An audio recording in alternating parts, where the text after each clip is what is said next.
Ils communiquaient grâce à des messagers à pied qui, connaissant parfaitement le terrain, savaient passer rapidement d'une région à l'autre.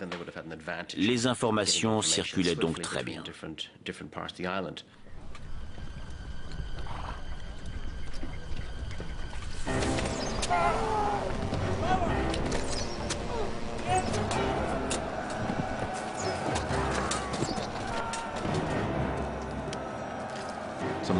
Certaines des embuscades les plus efficaces de l'histoire ont été de simples rochers ou troncs d'arbres lâchés du haut d'une montagne sur des soldats.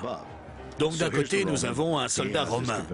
Il est équipé de sa lance, de son épée à lame courte, il est habitué au corps à corps, et soudain, voilà qu'on l'attaque à coups de pierre, qu'on le vise avec des lances, des haches, et que des troncs d'arbres entiers roulent vers lui. Au bout d'un moment, il a du mal à faire face.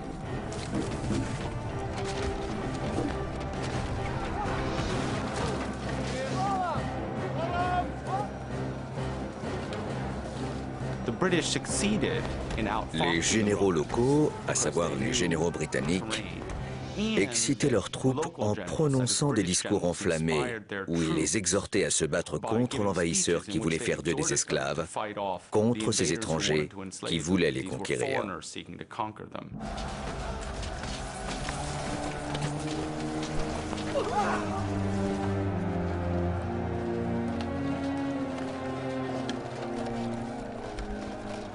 Caratacus était très efficace dans le combat et surtout en matière de guérilla.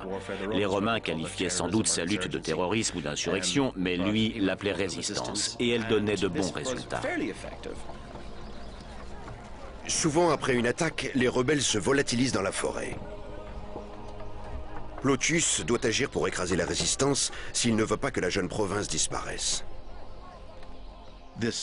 Cela signifie que sur le terrain, les officiers ont dû prendre des décisions qui ne sortaient pas tout droit de leur manuel d'entraînement. Ils ont dû s'adapter aux nouvelles conditions et aux tactiques de guérilla de leurs ennemis. En 45 après Jésus-Christ, Plautius envoie ses troupes basées à Camulodunum en mission. 3 légions marchent vers le sud, l'ouest et le nord. La 9e se dirige vers les terres des Brigantes. Les courageux Brigantes contrôlent les contrées du nord, faisant tampon entre les barbares et les Romains. Pour l'ambassadeur romain, la coopération de la reine Cartimandua est très précieuse. Le but était de diviser pour mieux régner.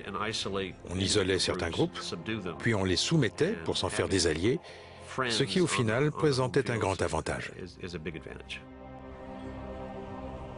Cartimandua accepte la proposition impériale. Après tout, avec une légion à sa porte, sa marge de manœuvre est limitée. Que fait-on pour son peuple si le choix n'est pas entre la liberté et la conquête, mais entre la collaboration et la destruction? Pour quelqu'un comme Cartimandua, collaborer avec Rome lui permettait de préserver une certaine autorité, et elle minimisait les risques, du moins pour elle-même, en décidant de ne pas se battre. Vénusius, l'époux de la reine, est farouchement contre sa décision. Et il n'est pas le seul. Les Romains avaient tout à gagner en passant ce genre d'accord. Le problème, c'est qu'il y a parfois des scissions internes, comme avec Cartimandua, dont le mari s'est retourné contre elle. Vénusius supporte mal d'avoir les mains ainsi liées, mais pour l'instant, il se plie à la volonté de la reine.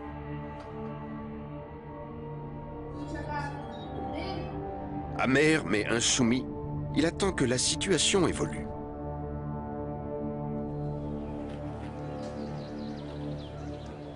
Les Romains gagnent du terrain et assujettissent les villages les uns après les autres. Le plus important pour le gouverneur, surtout dans une province qui vient juste d'être établie, c'est de maintenir une certaine stabilité.